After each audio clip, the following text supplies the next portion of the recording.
Mayda ka muna. Ayan. Mayda ka. Sorry, ha. Kasalanan ko ang lahat ng ito dahil nagkaganito ako. Pasensya na kayo. Ako ang dahilan kaya laging sumasama ang loob ng lahat.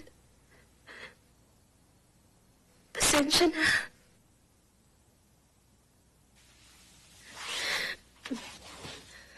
Aya, hindi mo kailangang humingi ng tawad. Hindi mo kasalanan to. Hindi mo kasalanan nagkasakit ka. Kahit sino sa atin ang magkasakit, dapat lang natulungan siya ng buong pamilya, hindi ba?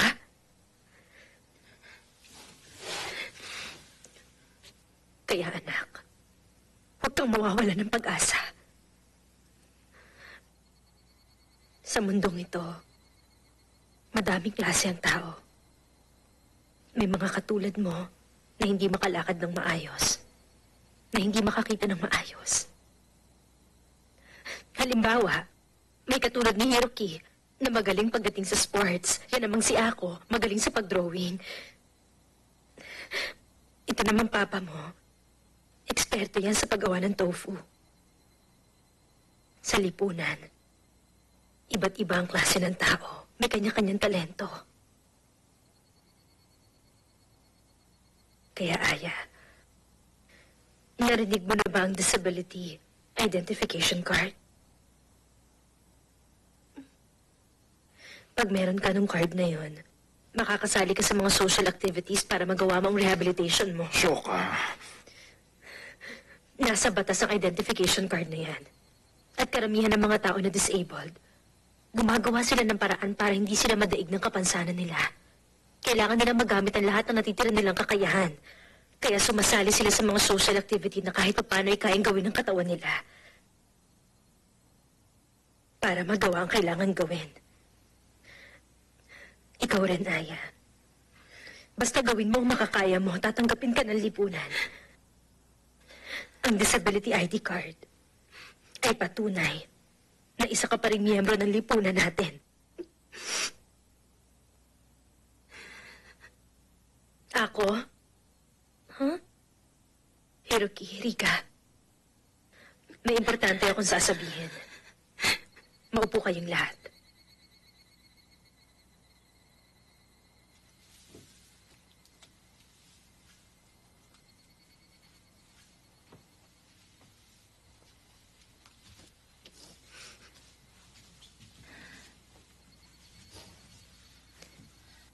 Aya, okay lang ba? Aya, isa kang miyembro ng lipunan. Sila, ako. Importanteng miyembro din sila ng pamilya natin.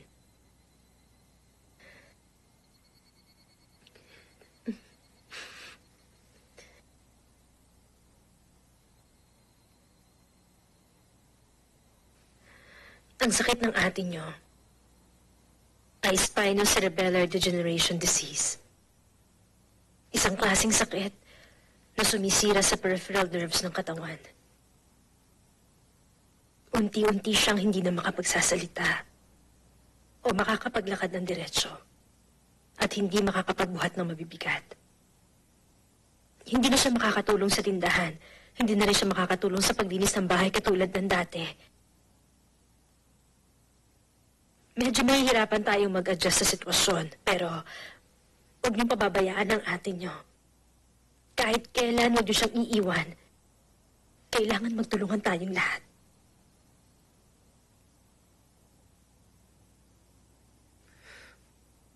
Opo, Mama. Basta ako, hindi ko iiwan si ate. Ako rin! Salamat. May gamot pa dyan?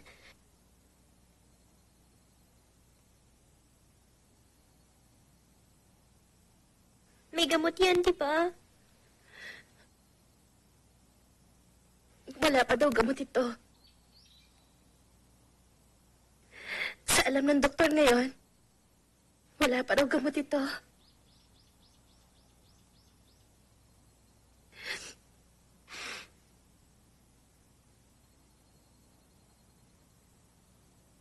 Ganun lang. Sasabihin niyo lang kami ng ganito. Hindi ko alam ang gagawin ko. Ano ka ba? Madali lang yan. Kapag mayroong nahihirapan, edi, ano pa, edi tulungan mo. Ang kaibigan, nahiiyak, hindi ba? Tatanungin mo ng ano nangyari, di ba? Ganun lang yan, anak. Kunin mo ang kabutihan sa puso mo. Ipadama mo sa ate mo. Pag ginawa mo yon, magiging ayos ang lahat.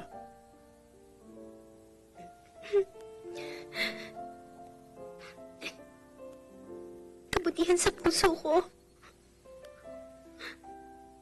Ano bang malay ko doon?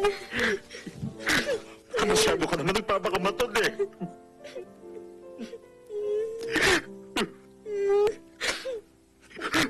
Bakit ba?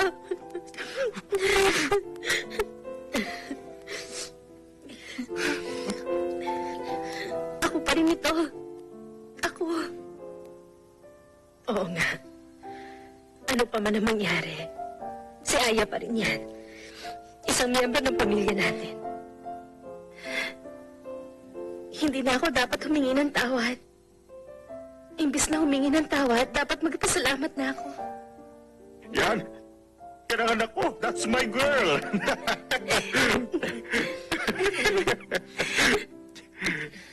Oh, Mama. Medyo nagugutom na ako eh.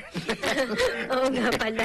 Ay, nakalimutan ko ihanda yung pagkain natin. Ay, sige, oo. Sa pulisan na ako.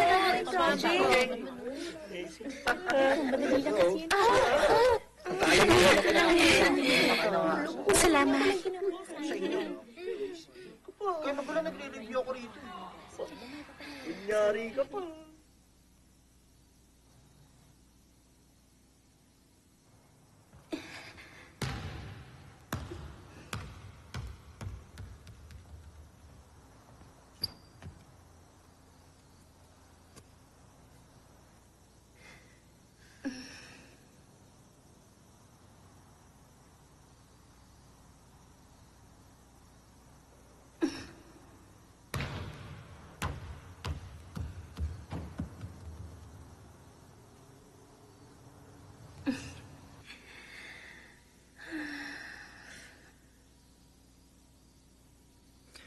Pasaway ka talaga. Oh, Haruto. Ano bang ginagawa mo? Bawal ang activity bago ang exam, hindi ba? Eh, bakit ikaw? Pinapakain ko yung pagong. Oy, tulungan mo naman ako magligpit dito. Pambihira.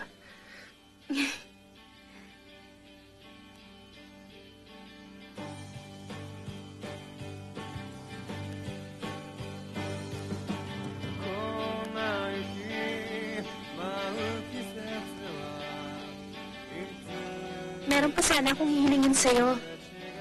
Ano na naman yun? Baka pwedeng bantay-bantayan mo ko. Siguraduhin mo hindi ako maiiyak.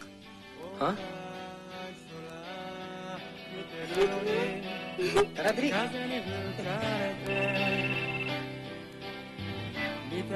Hello?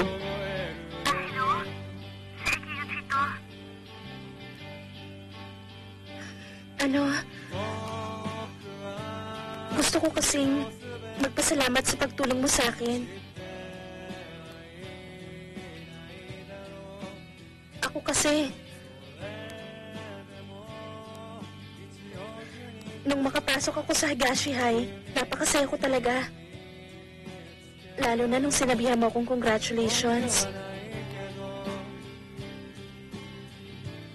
At sinabihan mo pa ako ipagpatuloy ko ang pagbabasketball. Lalo ko napasaya nung binigay mo pa sa akin yung wristband.